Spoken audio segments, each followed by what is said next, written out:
आजकल खबरों में ना इजराइल और ईरान के बीच जो तनाव है वही छाया हुआ है। अभी हाल में ईरान ने तेल अवीव पर 150 से ज़्यादा बैलिस्टिक मिसाइलें दागी। कुछ तो इजरायली डिफेंस फोर्स, वो जो आईडीएफ है, उसके मुख्यालय के पास गिरी, लेकिन ये एक जवाबी कार्रवाई थी। हाँ बिल्कुल, ये इजराइल के एक बड़े हमले के बाद हुई।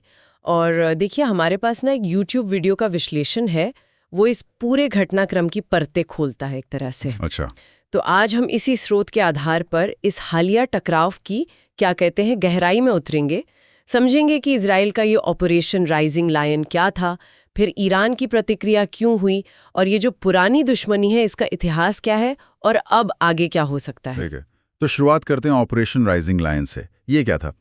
बताया जा रहा है कि शुक्रवार सुबह करीब 200 इजरायली लड़ाकू विमानों ने ईरान पर एक बहुत बड़ा हमला किया।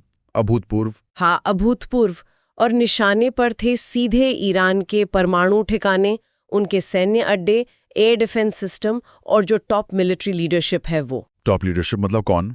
स्रोत के मुताबिक यह हमला इतना सटीक और कह सकते हैं विनाशकारी था कि ईरान के टॉप सैन्य कमांडर जैसे मेजर जनरल मोहम्मद बघेरी और रेवोल्यूशनरी गार्ड कोर के प्रमुख जनरल हुसैन सलामी, वो कथित तौर पर अपने घरों में ही मारे गए। घरों में?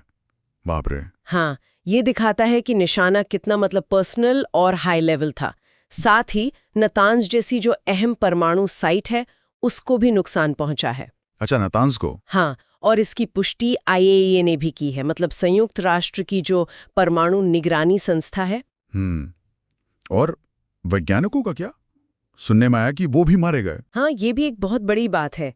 ईरान के 6 टॉप परमाणु वैज्ञानिक, उनमें पूर्व प्रमुख फरूदुन अब्बासी भी शामिल थे, वो भी मारे गए। स्रोत इस बात पर जोर देता है कि वैज्ञानिकों को सीधे सैन्य हमले में निशाना बनाना ये पहले खुफिया ऑपरेशन से होता था, पर अब खुलेआम। ये दिखाता है कि दुश्मनी अब किस खतरनाक मोड़ पर पहुंच गई है। बिल्कुल, ये तो तरीका ही बदल गया लड़ाई का। और इसके पीछे क्या सिर्फ हवाई हमला था या कुछ और भी था? नहीं, सिर्फ हवाई हमला नहीं। इसराइली खुफिया एजेंसी मोसाद, उसके एजेंट महीनों से ईरान के अंदर एक्टिव थे। अच्छा।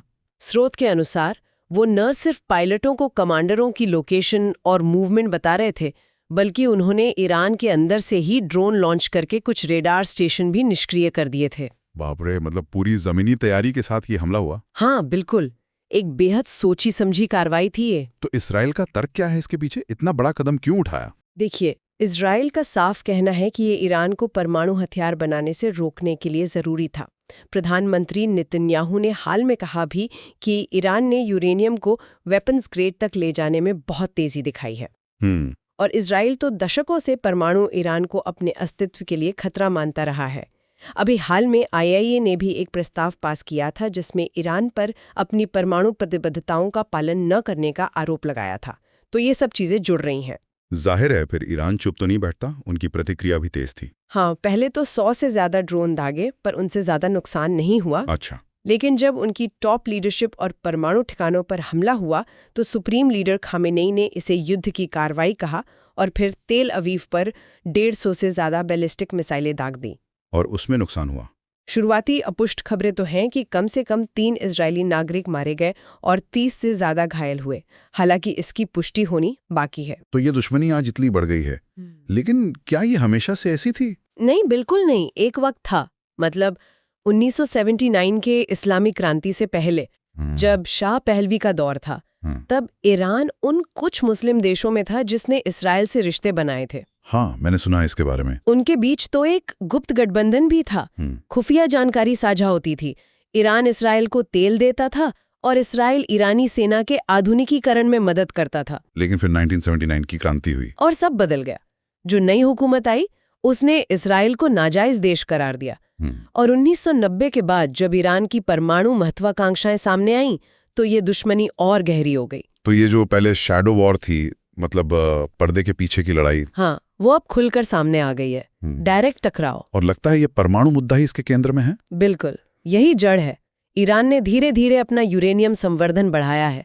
2010 तक वो 20% शुद्धता तक पहुंचे थे और हालिया रिपोर्ट्स के मुताबिक अब 60% तक। 60%? ये तो काफी ज्यादा है। हाँ, ये 60% बहुत अहम है, क्योंकि यहाँ से हथियार बनाने लायक जो 90% शुद्धता है वहां तक पहुंचना तकनीकी तौर पर ज्यादा आसान माना जाता है। लेकिन बीच में वो 2015 वाली डील भी तो हुई थी, JCPOA। हाँ, वो ईरान परमाणु समझौता, उससे ईरान ने अपना कार्यक्रम सीमित किया था, बदले में प्रतिबंध हटे थे। लेकिन फिर 2018 में तत्कालीन अमेरिकी प्रशासन, ट्रंप प्रशासन, उस डील से हट गया। और उसके बाद ईरान ने फिर तेजी से संवर्धन शुरू कर दिया और हम आज यहाँ हैं। तो अब स्थिति क्या है? अमेरिका का क्या रोल है इसमें? स्थिति गंभीर है। स्रोत ये बताता है कि दोनों पक्ष पीछे हटने को तैयार नहीं दिखते। अमेरिका कह रहा है कि इसराइल ने यह हमला अकेले किया, हालांकि उन्हें पहले बता दिया गया था। अमेरिका ने इलाके में अपना बेड़ा तैनात किया है और वो ईरान से बातचीत की पेशकश भी कर रहा है। शायद ये एक तरह की गुड कॉप बैड कॉप रणनीति हो सकती है, कौन जाने। लेकिन खतरा तो बना हुआ है। हाँ, खतरा एक बड़े क्षेत्रीय युद्ध का बना हुआ है। तो अगर हम संक्षेप में देखें, इस स्रोत के विश्लेषण से यही तस्वीर उभरती है कि इजराइल का ऑपरेशन राइजिंग लायन और फिर ईरान की जवाबी कार्रवाई, इसने दशकों की जो छिपी लड़ाई थी उसे खुले टकराव में बदल दिया है। बिल्कुल, और वजह वही पुरानी है, ईरान की परमाणु महत्वाकांक्षा और इजराइल की अपने अस्तित्व की चिंता। और समझने वाली बात यह है कि ये सिर्फ एक और झड़प नहीं है। नहीं, बिल्कुल नहीं। ये पर्दे के पीछे से निकलकर सीधे सैन्य टकराव की ओर एक बहुत ही खतरनाक बदलाव है। इसने पूरे मध्य पूर्व को अस्थिर कर दिया है।